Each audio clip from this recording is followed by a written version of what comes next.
खौफ,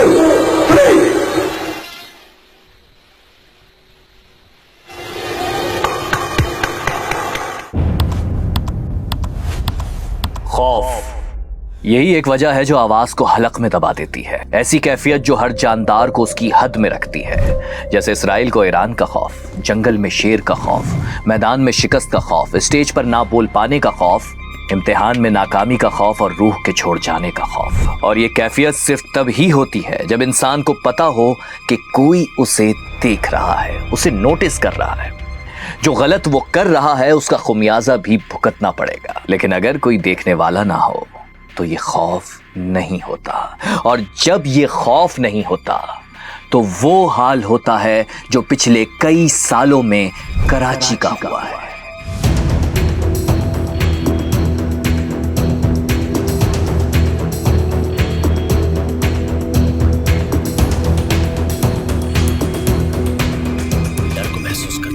We are living in a society.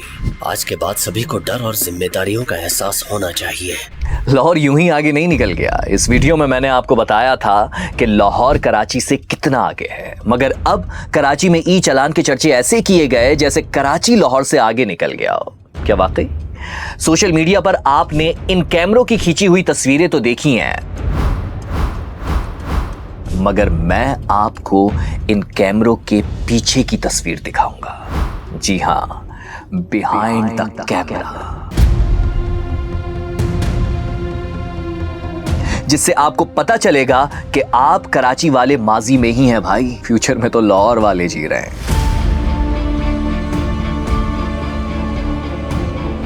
यार पता है क्या, कराची की हुकूमत हो या अवाम, दोनों ही बेखौफ रहे हैं। यहां के सियासतदानों को कभी यह खौफ ही नहीं रहा कि उन्हें इख्तिदार नहीं मिलेगा, ना अवाम पर यह खौफ रहा है कि उन पर कानून का डंडा चलेगा। शहरी और हाकिमों की जोड़ी ऐसी बनी कि शहर कई साल पीछे चला गया। तो हकीकत जानने के लिए हमें भी पीछे जाना होगा। आप सब्सक्राइब कर लें, फिर देखते हैं कि हुकूमत ने इन कैमरों के पीछे क्या छुपाया है।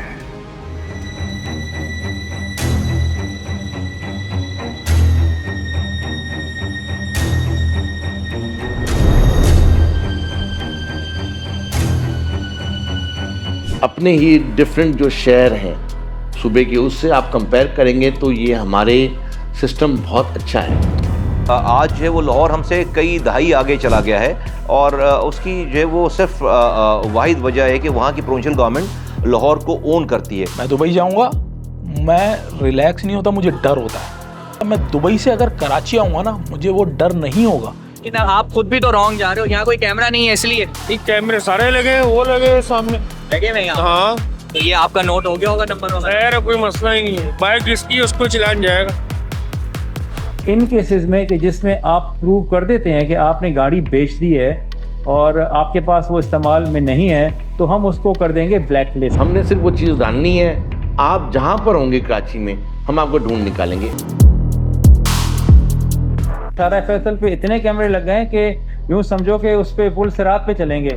जब एक दफ़ा हम इसको इन्फोर्स करेंगे, एक दफ़ा पट्टी लग जाएगी तो वो थोड़ा इधर गया तो वो समझो टिकट उसको लगा। डर से इंसान चलता है, इसीलिए दुनिया के अंदर कानून बनाए गए। कराची में जो भी सिंध गवर्नमेंट की परफॉर्मेंस है वो तो तारीख़ की बदतरीन परफॉर्मेंस है, क्योंकि शहर जो है वो हमारे ज़माने में, मेरे ज़माने में शहर दुनिया के 12 तेज़ी से तरक्की करने वाले शहरों में शामिल था। फास्ट लेन के अंदर बाइकर का क्या काम है? या अगर कोई डंपर या कोई बड़ी गाड़ी जा रही है उसके साथ बिल्कुल गाड़ी लगा के चलाना, ये कहाँ की ड्राइविंग है? आप गाड़ी चला रहे हैं, हम यहाँ पर कोई रॉन्ग आ गया, आप उसको बोलते हो कि भाई ये मेरा ट्रैक है, क्या हो गया? जिस तरह से शहर का और बना बनाया स्ट्रक्चर सारा ख़राब हुआ, उसी तरह से ये सेफ सिटी प्रोजेक्ट भी जो है ख़राब हो गया। कसूर किसी का नहीं है, सब ने अपना इनपुट दिया है, मेहनत दिया है। 80 to 90% तो लोग गाड़ी चला रहे हैं विदाउट लाइसेंस के, विदाउट बेसिक ट्रेनिंग के। इन इंटरवेंशन से काफ़ी बेहतरी आएगी कि यूरोप को तो हो सकता है कि हम बाईपास भी कर जाएंगे। ये कहानी शुरू होती है 2011 में। उस साल कराची में तकरीबन 1800 अफराद कत्ल हो गए थे। गाड़ियों की चोरी, लूटमार, भत्ताखोरी और अगवा बराए तावान के वाकयात बढ़ते जा रहे थे। ऐसे में कराची को सेव करने के लिए जरूरी था कि क्रिमिनल्स के दिल में खौफ पैदा किया जाए। उन्हें पता हो कि उन्हें कोई देख रहा है। इसलिए शहर में जगह जगह 10,000 कैमरे लगाने का एक आइडिया सामने आया। इस प्रोजेक्ट का नाम था सेफ सिटी कराची प्रोजेक्ट। उस वक्त इस मंसूबे पर 10 अरब रुपए लागत आना थी। डॉन न्यूज की खबर देखें तो पता चलता है कि सीएम कायम अली शाह ने 10 अरब रुपए का बजट झट से अप्रूव भी कर दिया था। मगर फिर क्या हुआ जानते हैं ना, करने के काम करने से होते हैं। फिर कुछ नहीं हुआ और 2 साल गुजर गए। 2013 में हुकूमत बदल गई। नहीं, सिंध में नहीं, यहां तो वही जिंदा रहा जो बाकी 3 सूबों में दम तोड़ गया था। खैर, इधर कराची में बेअमनी बढ़ती जा रही थी। थोड़े बहुत कैमरे नजर तो आए, मगर वो भी कभी किसी जुलूस में या कभी किसी खास इवेंट को सिक्योर करने के लिए लगाए जा रहे थे। मगर शहर भर में कैमरे लगाने के बड़े प्रोजेक्ट पर कोई पेशरफ ना हुई। न जाने कौन था जो चाहता था कि इन क्रिमिनल्स के चेहरे पहचान में ना आए, ये पकड़े ना जाएं। मजीद 2 साल गुजर गए और 2015 आ गया। यहां से शुरू होती है एक नई कहानी। हुआ कुछ यूं कि यही कैमरे लगाने के लिए 15 सितंबर 2015 को सिंध हुकूमत ने एक RFP जारी किया, यानी रिक्वेस्ट फॉर प्रपोजल। फिजिबिलिटी बनने के बाद प्रोजेक्ट का ठेका प्राइवेट कंसल्टेंट को मिल जाता है। कुछ कैमरे भी लगते हैं, मगर फिर एक धमाका होता है। जनवरी 2016, China petroleum pipeline engineering corporation Abu Dhabi नामी एक कंपनी अपनी शिकायत लेकर SPPRA में पहुंच जाती है। और उसकी शिकायत यह थी कि सिंध हुकूमत ने फिजिबिलिटी स्टडी और ट्रांजैक्शन एडवाइजरी सर्विस के लिए जिस कंपनी को ठेका दिया, यानी जिस कंसल्टेंट की खिदमत हासिल की, उसमें बहुत बड़ा घपला हुआ है। इल्जाम यह लगता है कि सिंध हुकूमत ने उस कंपनी को ठेका दिलवाने के लिए रूल्स के खिलाफ जाकर इवैल्यूएशन क्वालिटी को भी बदल दिया था। और फिर कुछ ही अरसे में इसका रिजल्ट भी सामने आ गया, जब 5 मई 2016 को DIG सरवर जमाली ने इस्लामाबाद में एक मीटिंग के दौरान इन कैमरों का पोल खोल दिया। उन्होंने कहा कि कराची में 2 मेगापिक्सल के 2200 कैमरास इंस्टॉल्ड हुए हैं, मगर उनमें से सिर्फ आधे ही फंक्शनल हैं। और जो कैमरे ठीक हैं वो तो नंबर भी नहीं पढ़ सकते। ठीक 2 महीने बाद सुप्रीम कोर्ट में भी यही बात होती है कि 820 कैमरों में से सिर्फ 17 कैमरे काम कर रहे हैं, हालांकि उस पर 50 करोड़ रुपए लग चुके हैं। चीफ सेक्रेटरी वहां बताते हैं कि कैमरे खरीदने के लिए रकम उस वक्त के IG को दी गई थी, लेकिन IG कहते हैं कि पुलिस टेक्निकल काम नहीं कर सकती भाई, वो रकम तो ट्रांसपोर्ट और असले की खरीदारी में लग गई। ये सुनकर justice Khilji Arif Hussain chief secretary को डांट देते हैं और कहते हैं कि इस्लामाबाद सेफ सिटी प्रोजेक्ट के लिए 12 अरब रुपए खर्च किए गए, मगर कराची के लिए ऐसा बजट क्यों नहीं है। फिर उसी वक्त जस्टिस अमीर हानी मुस्लिम खबरदार करते हैं कि खराब क्वालिटी के कैमरे लगाने वालों को बख्शा नहीं जाएगा। बख्शिश तो इस मुल्क में एक तरमीम की मार है भाई। खैर, बैक टू द टॉपिक। 9 दिसंबर 2016, जैसे गेम्स में बला की एंट्री होती है ना, ऐसे ही एंट्री होती है नैब की, जो आते ही ये कहती है कि 10 अरब रुपए मालियत के इस मंसूबे में शुरू से ही घपले हो रहे हैं। पसंदीदा कंपनी को कंसल्टेंसी सर्विसेज और फिजिबिलिटी देने के लिए खामोशी से मुआहिदे की शराइत तब्दील की गई हैं, इसीलिए अब ये ऐसे नहीं चल सकता। नैब SPPRA को एक खत लिखकर हुक्म देती है कि मुआहिदा कैंसिल कर दें और दोबारा टेंडर जारी करें। डॉन में एक जगह खबर लगी थी कि मार्च 2017 में यह टेंडर ZTE नामी चाइनीज कंपनी को भी दिया गया था, लेकिन इसे भी नैब ने गैर कानूनी करार देकर कैंसिल करने का हुक्म दिया। 2010 के बाद जब मेरी निजामत खत्म हुई है तो बेसिकली कोई उसके बाद कोई इसकी ओनरशिप सिटी को उस तरह से ओन करने वाला वेरी अनफॉर्चुनेटली आया नहीं। और जब आप ओनरशिप छोड़ देते हैं और आप रिलक्टेंट हो जाते हैं तो क्या हुआ कि भाई दूसरी अथॉरिटीज ने उसको एनकरेज करना शुरू कर दिया। और यही हुआ कि जब कोई पूछने वाला नहीं था, लोकल गवर्नमेंट के इलेक्शन मेरी निजामत खत्म होने के 5 सालों के बाद लोकल गवर्नमेंट के इलेक्शन हुए, तो उसके बाद चीज़ें जो वो हे वायर हो गई। जिस तरह से शहर का और बनाया स्ट्रक्चर सारा खराब हुआ, उसी तरह से ये सेफ सिटी प्रोजेक्ट भी जो है खराब हो गया। सोचिए, एक तरफ कराची में कैमरे लगाने पर ये सारे घपले चल रहे थे और उधर इस्लामाबाद और लाहौर को सेफ करने के लिए कैमरे लग चुके थे। मगर कराची में तो बस यही चल रहा था, कभी एपेक्स कमेटी के इजलास, कभी नैब में पेशियां, अदालत के अहकामात। और मजे की बात, कराची वालों को भी इससे कोई तकलीफ नहीं थी। भाई सुकून था ना, बगैर हेलमेट के बाइक चलाएं या सीट बेल्ट ना लगाएं, फास्ट लेन में स्लो चलाएं या स्लो लेन में गाड़ी दौड़ाएं, कोई खौफ नहीं था, कोई देख नहीं रहा था। और पकड़े भी जाते तो 50 रुपए में जान छूट जाती थी। कराची के शहरी हो या स्टेक होल्डर्स, चोरों, डकैतों और किलर्स को रोकने के लिए बातें तो बहुत की, मगर उसमें मदद देने वाले सबसे बड़े और अहम प्रोजेक्ट सेफ सिटी यानी क्लोज सर्किट कैमरास लगाने के लिए ज्यादा शोर ना किया। और अब जब ये कैमरास लग गए हैं तो यही सियासतदान और शहरी खुद को एक केज में फील कर रहे हैं। मैं दुबई जाऊंगा, मैं रिलैक्स नहीं होता, मुझे डर होता है किस चीज़ का कि यार फाइन ना पड़ जाए, समझे। इसी तरह मैं दुबई से अगर कराची आऊँगा ना, मुझे वो डर नहीं होगा क्योंकि मुझे पता फाइन नहीं पड़ेगा मुझे, मैं ब्राइब दे दूंगा। या तो अगर ट्रैफिक सिग्नल पे कहीं रोक दिया, सिग्नल तोड़ दिया या वो कर दिया तो मुझे डर नहीं होगा, मुझे पता इसका इजी वे आउट है। तो आपने सिटी को शिटी बनाया। सिग्नल अगर आप तोड़ देंगे, रॉन्ग साइड आएंगे, कचरा फेंकेंगे, किसी को तकलीफ देंगे तो आपको फ़ाइन पड़ेगा। तो उससे डर से इंसान चलता है, इसीलिए दुनिया के अंदर कानून बनाए गए, वरना अगर सब अच्छे होते तो फिर इन सब चीज़ों की ज़रूरत ही नहीं थी। जब ये 2 साल में कंप्लीट होना था तो मेरे जहन में ऑब्वियसली मैं एक मामूली सा आदमी हूँ, लेकिन ये सवाल आता है कि जब ये 2011 में उस वक्त इसकी अप्रूवल हुई थी, मेरे ख्याल है उस वक्त भी ये 2 साल में बन सकता था।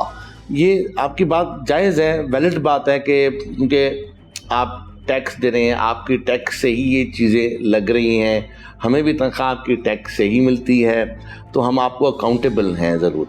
अगर ये पहले हो जाता तो शायद 8 अरब में होता है, 12 अरब में होता, 30 अरब न देने पड़ते, 25 अरब न देने पड़ते गवर्नमेंट को। बात आपकी जायज़ है, लेकिन मैं इसको इस तरह से लूँगा कि एक चीज़ जल्दी की जाए। इतना बड़ा प्रोजेक्ट है, इसको जल्दी करना भी ख़राब है कि ज़ाया हो जाए पैसे, और देर से करना भी ख़राब है। इसको राइट टाइम पे करना चाहिए, मेरे ख्याल में ये राइट टाइम है। यार पता है क्या, कभी कभी मैं सोचता हूँ कि कराची वालों को तो आदत ही हो गई है अच्छे इंफ्रास्ट्रक्चर के बगैर रहने की, कानून तोड़ने की, अपना हक ना मांगने की। यार क्या आलम होगा उस कौम का, सोचिए, जिसने ये तक याद कर लिया कि शहर में कहां कहां गड्ढे हैं, कैसे बचकर निकलना है। जब कौमें एडजस्ट करना सीख लेती हैं, डिमांड छोड़ देती हैं, तब उन्हें वो भी नहीं मिलता जो उनका हक होता है। इसीलिए कराची बेसिक इंफ्रास्ट्रक्चर की तरह इन कैमरों की सहूलत से भी महरूम था। हालांकि उधर 2016 में ही पंजाब के 30 शहरों में सेफ सिटी प्रोजेक्ट के सैकड़ों कैमरे लग चुके थे, जिसके तहत ई चालान भी हो रहे थे और मुजरिम भी शिनाख्त किए जा रहे थे। मगर उस दौर में कराची में ये प्रोजेक्ट लटक गया था। सिंध हुकूमत कह रही थी कि सेफ सिटी प्रोजेक्ट में डिले की वजह नैब है। प्रॉब्लम सॉल्व करने के लिए कोई तैयार नहीं था और डिले बढ़ता जा रहा था। और फिर इन्हीं घपलों में मजीद 3 साल और निकल गए। इन सब में कराची पीछे जा रहा था और डॉलर बढ़ता जा रहा था। अब सेफ सिटी प्रोजेक्ट 10 अरब से बढ़कर 44 अरब रुपए तक पहुंच गया था। फिर 2017 में सिंध हुकूमत ने ऐसा एक ग्लोबल नामी कंपनी को हायर किया, जिसने इस प्रोजेक्ट का PC1 भी बना कर दिया। PC1 का मतलब है प्रोजेक्ट साइकिल 1।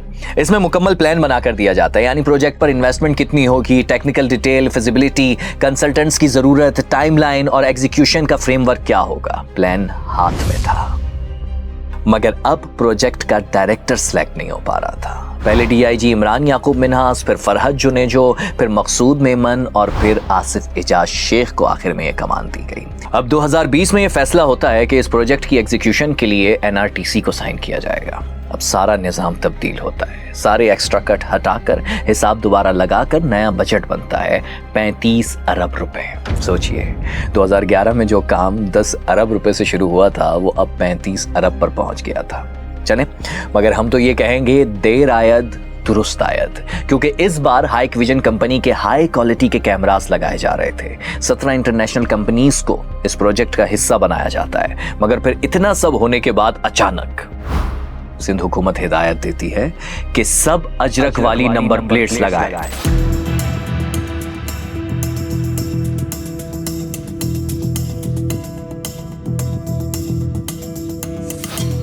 याद है ना? अब किसी को समझ नहीं आता कि आखिर अजरक वाली नंबर प्लेट के पीछे लॉजिक क्या है। बारिश में शहर डूबने पर मीम बनती है कि सब डूब गया मगर अजरक वाली नंबर प्लेट बच गई। लोग अजरक में लॉजिक ढूंढ रहे थे। भाई एथनिसिटी से बाहर निकलोगे तो समझ आएगा, लॉजिक अजरक में नहीं, उससे 2 इंच नीचे नंबर में है। जी हाँ, व्हाइट प्लेट पर ब्लैक नंबर, वाजे पड़ सकता है ये कैमरा।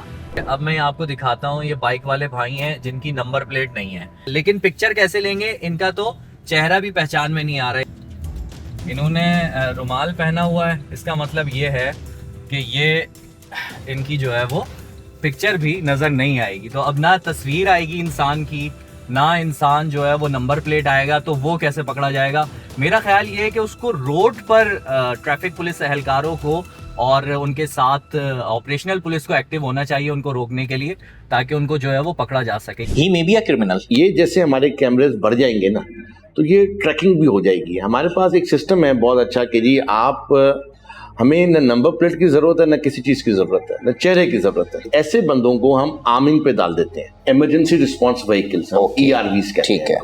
इनमें टैबलेट्स होंगी, ठीक है, ऊपर कैमरे लगे होंगे। अच्छा, जो हमारे पोल्स पे कैमरे लगे हैं उनसे भी अलर्ट्स आ रहे होंगे, उनकी फीड आ रही होगी, कैमरों की फीड जा रही होगी, साथ साथ बॉडी कैम्स होंगे। वो बंदा जब हमारे कैमरे से गुजरेगा, कैमरा अलार्म जनरेट कर देगा, अलार्म जनरेट कर देगा कमांड एंड कंट्रोल रूम में। वो ऑटोमेटिकली 35 सेकंड के अंदर टैबलेट्स पे चला जाएगा। टैबलेट्स गाड़ियों में लोगों के पास होंगे, मोबाइल्स में होंगे, वो उसको हंट शुरू कर देंगे। सबसे पहले जाएगा, मिसाल के तौर पे शाहीन कॉम्प्लेक्स पे खड़ी है हमारी ERV, आप वांटेड हैं, शाहीन कॉम्प्लेक्स से गुजरे, गाड़ी है या आप बंदे हैं, आप वांटेड हैं, शाहीन कॉम्प्लेक्स से गुजरे, कैमरे ने कैप्चर किया, फौरन अलार्म जनरेट किया, उसके पास आ गया। मिसाल है शाहीन कॉम्प्लेक्स की ERV से आप मिस हो गए, कैमरा आपको बताएगा हमें कि जी ये अब गया है टुवर्ड्स, आगे चला गया, मेट्रोपोल की तरफ चला गया, तो मेट्रोपोल वाला अलर्ट हो जाएगा। मेट्रोपोल से भी हम कहते हैं मिस हो गए, आप मेन शारा फैसल पे चढ़ गए, एयरपोर्ट वाला आपको पकड़ लेगा, टीपू सुल्तान वाला पकड़ लेगा।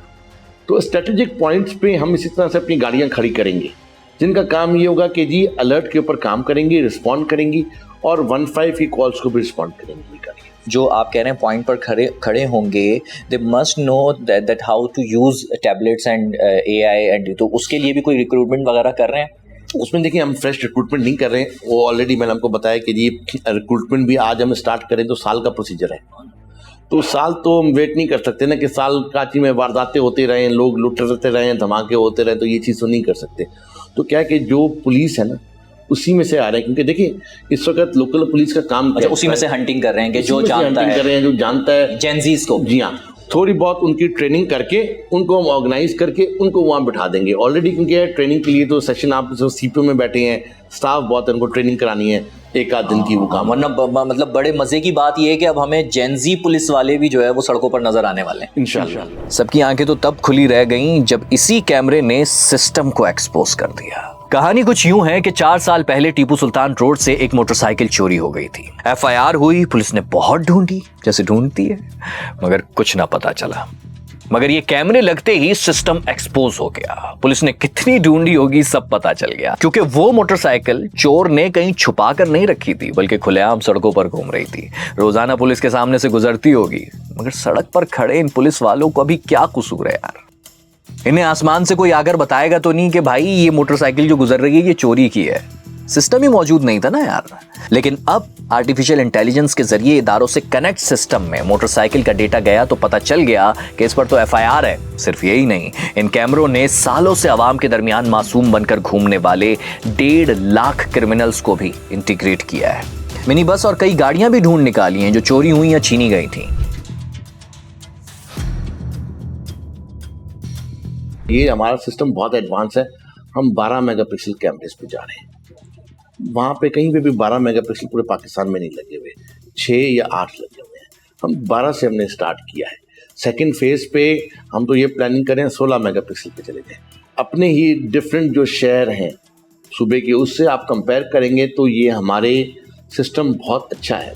बड़ी खुशी हुई ये सब देखकर। चलो अब हमारा शहर भी लाहौर और इस्लामाबाद की तरह सब मॉनिटर कर रहा है। लेकिन फिर दिल टूट गया, क्योंकि उधर छोटा भाई लाहौर मजीद 10 कदम आगे निकल गया। क्योंकि लाहौर में कैमरास सिर्फ देख नहीं रहे बल्कि मुजरिमों का पीछा भी कर रहे हैं और पुलिस को लाइव गाइड करके किसी वारदात को रोकने में पुलिस की मदद भी कर रहे हैं। पंजाब सेफ सिटी अथॉरिटी की तरफ से जो मॉडर्न टेक्नोलॉजी यूज़ हो रही है, जिस तरह के ड्रोन्स हैं। पेरू 2-3 ये लिबर्टी राउंड अबाउट से घूम रहा है, इसे फॉलो करें। डॉल्फिन 45 ये जो येलो शर्ट में जा रहे हैं, आप इनको चेज करें और इनको राउंड अप करें। एक ज़माना था, मैं अपने ज़माने की बात करूं 2010 तक, लाहौर से, पंजाब से प्रोविंशियल गवर्नमेंट की सेक्रेटरी की टीम आती थी हमसे सीखने के लिए। हम इन्हें 2-2, 3-3 दिन यहाँ मेहमान रहते थे, उनको अपने प्रोजेक्ट दिखाते थे, समझाते थे, लेके जाते थे। और आज जो है वो लाहौर हमसे कई दहाई आगे चला गया है। और उसकी जो है वो सिर्फ वाहिद वजह है कि वहाँ की प्रोविंशियल गवर्नमेंट लाहौर को ओन करती है, और हमें सिंध की जो है वो प्रोविंशियल गवर्नमेंट कराची को उस तरह से ओन करती हुई नजर नहीं आती। नहीं, दिल इस बात पर नहीं टूटा कि लाहौर तरक्की कर रहा है, इस पर तो खुशी है। उदास तो ये सोचकर हो गया कि कराची लाहौर से 10 से 15 साल डिले चल रहा है। तो क्या कराची में अब ऐसा सिस्टम लॉन्च करने के लिए मजीद 10 साल इंतजार करना होगा? क्योंकि लाहौर में तो भाई अब हेल्पलाइन बूथ तक लग गए हैं, जिनका रिस्पॉन्स भी क्विक है। 15 के पैनिक बॉक्स लाहौर की मुख्तलिफ सड़कों पे लगे नजर आ रहे होंगे आप। हमारे यहाँ कभी 15 पर कॉल किए? कभी करके देखना। आधे घंटे तक पलटकर अलग अलग डिपार्टमेंट से यही पूछने के लिए कॉल्स आती रहेंगी कि वाकया कितने होया है जी, 80 कितने पहुंचना है। अगर हम पंजाब की आपने एग्जांपल दिया तो 2016 में वो अथॉरिटी बनी है। उनका HR बहुत अच्छा है, वो हमसे मैच्योर हो चुका है। हम अभी स्टार्ट कर रहे हैं, 2020 में बनी है, चीज़ की अप्रूवल्स हैं। ड्रोन्स हमारे सेकेंड फेज में हैं, 6 ड्रोन्स हैं। तो जिस तरह से जब हमने ये स्टार्ट किया तो वो आएगा। पैनिक बटन की बात की, वो अच्छा आइडिया है, वो हम भी लेके आएंगे इंशाल्लाह ताला। और 15 का उनका निज़ाम बहुत अच्छा है, सिंध का भी अच्छा है। वो थोड़ा सा उन्होंने क्या किया कि 15 की इंटीग्रेशन की हुई है सेफ सिटीज़ के साथ, की हुई है उन्होंने, की हुई है जी। हमने अभी करनी है, तो जैसे ये हम कर लेंगे तो आप जो रिजल्ट्स कह रहे हैं, आप जो बातें कर रहे हैं, शायद उससे बेहतर आपको चीज़ें मिलेंगी यहाँ पे इंशाल्लाह। और देखें, बेहतरी की गुंजाइश तो हर जगह होती है, वो भी डे टू डे पे बेहतर कर रहे हैं इंशाल्लाह ताला। जैसे ही हमारा किक ऑफ ज़्यादा होता है तो रिजल्ट अच्छे आएंगे। खैर, बैक टू द टॉपिक। जैसे कि मैंने इंट्रो में कहा था कि कराची के अवाम और सियासतदानों की जोड़ी बनी हुई है। अल्लाह अल्लाह करके एक सिस्टम नाफिज होना शुरू हुआ ही है, मगर ये कराची के अवाम और सियासतदानों दोनों को अच्छा नहीं लग रहा। उसकी वजह है ये सीन। अगर कोई बिना ड्राइविंग लाइसेंस के गाड़ी चलाता है तो 500 सर। 2-3 4 व्हीलर्स के लिए 10,000 कर दो। सिग्नल तोड़ने पर 1,000 सर। 20,000 कर दो। ड्राइविंग करते हुए मोबाइल यूज करने पर 1,000। 25,000 ठीक है? यप 25। रैश ड्राइविंग करने पर 1,000 है सर। 30,000 कर दो। मसला पता है क्या है? आप हमेशा तस्वीर का एक रुख देखते हैं, चलिए मैं आपको तस्वीर का दूसरा रुख दिखाता हूँ। 25,000 चालान निकालो। 25,000? रोड पे बाइक चलाने को भी डर लगता है। इसके पापा ने नई बाइक दिलाई थी, हम उसे रॉन्ग साइड में लेकर चले गए। उसके बाद क्या होना था? इसके बाप ने बाइक बेच दी और 25,000 रुपया फाइन भर दिया। साला ये कैमरों ने इतना खौफज़दा कर दिया है, अभी अगर कमरे पे कौवा भी बैठा होता है ना तो दूर से हम लोगों को लगता है कैमरा है। आप जैसी वहाँ पे कदम रखते हो दूसरी किसी कंट्री में, law of the land follow करना शुरू कर देते हो। एक परसेप्शन बनी हुई है कि यहाँ पे चालान होते हैं, यहाँ पे फलाना होता है, यहाँ पे ये होता है, यहाँ से यूं तूने पैर बाहर निकाल दिया ना 500 दिरहम का फ़ाइन है, यहाँ पे चीज़ थूक दी 600 दिरहम का फ़ाइन है। तो ये डर बिठाया हुआ है, और जब डर होता है तो वो फोर्सफुली वो फिर अपने आप को उस तरह अपने आप को ढालता है, मॉडिफाई करता है। समझ आया? इसमें कोई शक नहीं कि कराची में इंफ्रास्ट्रक्चर नहीं है, सड़कें टूटी हुई हैं, ट्रैफिक साइंस नहीं लगे हुए, ज़ेब्रा क्रॉसिंग मिट चुकी है, मगर जो 3 उंगलियां आपकी तरफ उठ रही हैं उन्हें भी तो देखें। कभी रोड पे निकल के देखना कि फास्ट लेन के अंदर बाइकर का क्या काम है, या अगर कोई डंपर या कोई बड़ी गाड़ी जा रही है उसके साथ बिल्कुल गाड़ी लगा के चलाना, ये कहाँ की ड्राइविंग है? या अगर कोई गाड़ी जा रही है उससे बिल्कुल 1 फीट दूर अपनी भी गाड़ी चलाना, ये कहाँ की अक्लमंदी है? आपको जब तक पिछले पूरे व्हील्स नज़र ना आए आप इतना गैप रखो, क्योंकि इमरजेंसी ब्रेक लग सकता है। अगर ब्रेक लग गया इमरजेंसी, पीछे वाला तो ठुका आपके अंदर। झांकिए जरा अपने गिरेबान में, हैरानी होगी। जी हाँ, हम ही हैं ये जो इन्हीं टूटी हुई सड़कों पर गाड़ी उड़ाते हैं, 1 व्हील पर चलाते हैं, फुटपाथ पर चढ़ जाते हैं, एम्बुलेंस का रास्ता रोक लेते हैं, सीधे हाथ का इंडिकेटर देकर उल्टे हाथ पर मुड़ जाते हैं, सवारी उठाने के लिए बस लेकर बीच रास्ते पर रुक जाते हैं, दरमियान में चिंची रोक कर ट्रैफिक जैम कर देते हैं, हेलमेट सर के बजाय टैंकी पर रखकर बाइक चलाते हैं, सिग्नल पर ब्रेक नहीं लगाते और पुल पर ओवरटेक से बाज नहीं आते, अपने साथ साथ सबकी जिंदगियां दांव पर लगाते हैं। बाइक लेकर सड़क पर ऐसे उतरते हैं जैसे मौत के कुएं में उतरे हो। और उस पर अकड़ देखिए, साहब कहते हैं कि जुर्माना ना करो, ये जुल्म हो रहा है। जितना किराया उतना चालान हो जाता है, क्या करेंगे? जितना किराया उतना चालान हो जाता है। चालान हो जाता है तो कानून क्यों तोड़ते हो? कानून कहाँ तोड़ा है? चालान तो तभी होगा ना अब कानून तोड़ोगे। कानून नहीं तोड़ा है ना। पाकिस्तान में कानून ही नहीं है तो टूटेगा क्या? महंगा चालान हो रहा है, 20-20 हजार का होना चाहिए। हाँ यार, इसको कैमरा को हटाना चाहिए भाईजान। बड़े लोग अपनी स्पीड से मनमानियों से चले जाते हैं, कोई अलकरान उसको कुछ नहीं कहते। लेकिन कैमरे के लिए तो सब बराबर है ना, वो तो उसके लिए थोड़ी एक बड़ी गाड़ी छोटी गाड़ी। वो तो हम सारा दिन रोड पे हम देख रहे हैं सर, हमारे साथ क्या हो रहा है। जो भर सकते हैं उनको नहीं हो रहा, जो नहीं भर सकते उनको हो रहा है। कैमरे को तो नहीं पता ना कौन भर सकता है कौन नहीं, वो तो ये देख रहा है कौन कानून तोड़ रहा है। नहीं ना, गुंडा टैक्स है। जो गुंडा टैक्स है ये होना नहीं चाहिए। नहीं होना चाहिए। कोई पूछे भाई सड़क पर इतने जुराइम करने के बाद आपको अवार्ड दिया जाए? अगर जुर्म करेंगे तो सजा भी मिलेगी ना। अब अगर सजा नरम होगी तो गलती दोबारा होगी, सजा सख्त होगी तो आप पहली ही सजा पर तौबा कर लेंगे। मजदूर बंदे गाड़ियों पे जाते हैं, बाइकों पे, कभी हेलमेट का चलान, कभी किसी चीज का चलान। तुमने भी तो नहीं पहना? हेलमेट तो नहीं है अभी, क्या करें जो ना हम। तो फिर जुर्माना भरो। जुर्माना तो अभी कैसे भरे हैं? तो हेलमेट पहन लो। हेलमेट नहीं पहन सकते तो फिर जुर्माना भरो। नहीं पहनते हम हेलमेट, कैप पहनते हैं जो ना से। भाई हमारी अपनी गलती है ना, हमारी चीजें पूरी होंगी, कौन चलान करेगा? कोई भी नहीं करेगा। ये हम सिग्नल नहीं तोड़ेंगे तो कौन करेगा चलान?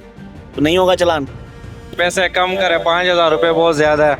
5,000 ज्यादा है? थोड़े कुछ मुनासिब कर ले। मुनासिब कर ले, वैसे भी हम जो है सजा मिल रही है तो मुनासिब तो पहले ही थे ना, ऐसे कुछ कर देते यूं मुट्ठी गर्म करके मुनासिब कर लो यार।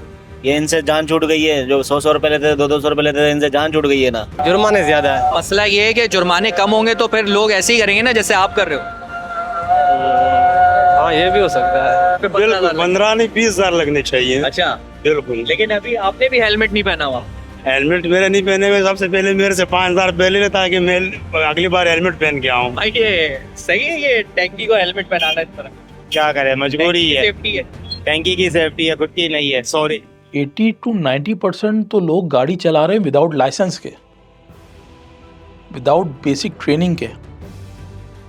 तो क्योस तो मतलब क्योटिक सिचुएशन आपके रोड पे तो होगी। या तो वो मारेगा क्योंकि डंपर वाला भी विदाउट लाइसेंस है, और नीचे जो बाइक वाला है वो भी, उसको नहीं पता कि भाई क्या स्पीड तुझे रखनी है रोड पे, और इसको नहीं पता कि भाई तेरी लाइन कौन सी है, ये भी नहीं बताया जाता। अभी रोड पे लाइन मार्किंग नहीं है हमारे पास। तो इस जहाँ भी आपकी नर्चर नहीं होती है किसी भी चीज़ में, तो सिचुएशन इसी तरह की फिर क्योटिक हो जाती है। हाँ, ये बात बिल्कुल सही है कि हुकूमत ने हमें कभी कोई सिस्टम दिया ही नहीं, हमने मांगा भी तो नहीं। अगर यहाँ जंगल का कानून है तो हम इस शहर में रह भी तो जानवरों की तरह रहे। जरा गौर करें, जब 2019 में दुनिया के 100 बड़े शहरों के ट्रांसपोर्ट के निजाम का जायजा लिया गया तो कराची का निजाम बदतरीन करार दिया गया था। कराची का नंबर 96 था। कराची में जो सिंध गवर्नमेंट की परफॉर्मेंस है वो तो तारीख की बदतरीन परफॉर्मेंस है, क्योंकि शहर जो है वो हमारे ज़माने में, मेरे ज़माने में शहर दुनिया के 12 तेज़ी से तरक्की करने वाले शहरों में शामिल था।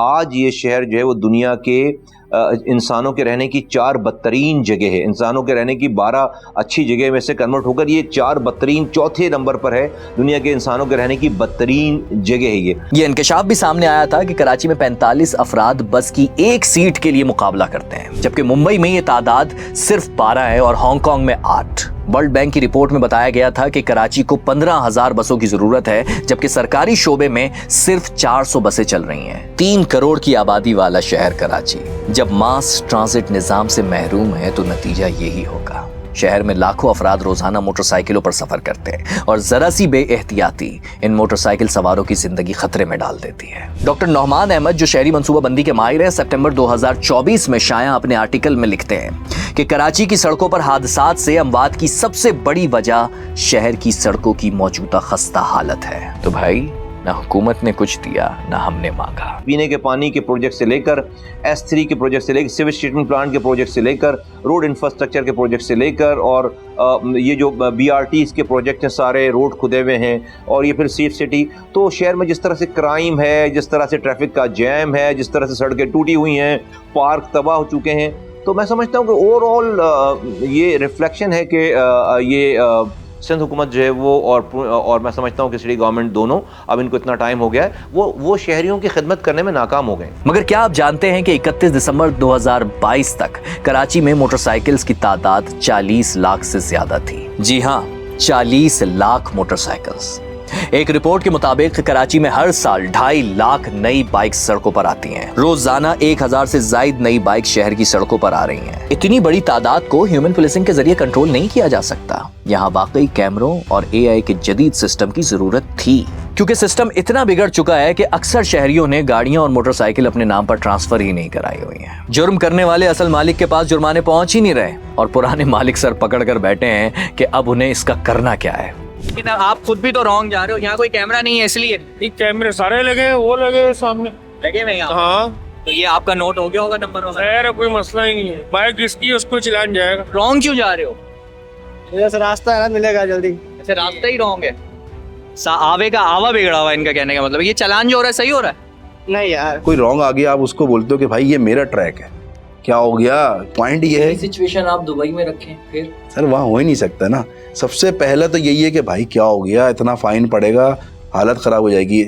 आपका सिग्नल तोड़ने पे आपकी गाड़ी इम्पोज हो जाती है, मतलब जो है ना आपकी गाड़ी बंद है, आपका लाइसेंस कैंसिल है, आपको जेल है, आपके ऊपर पेनल्टी है। इतनी चीज़ें हैं कि बंदा सिग्नल तोड़ना बहुत बड़ा क्राइम है वहाँ पर।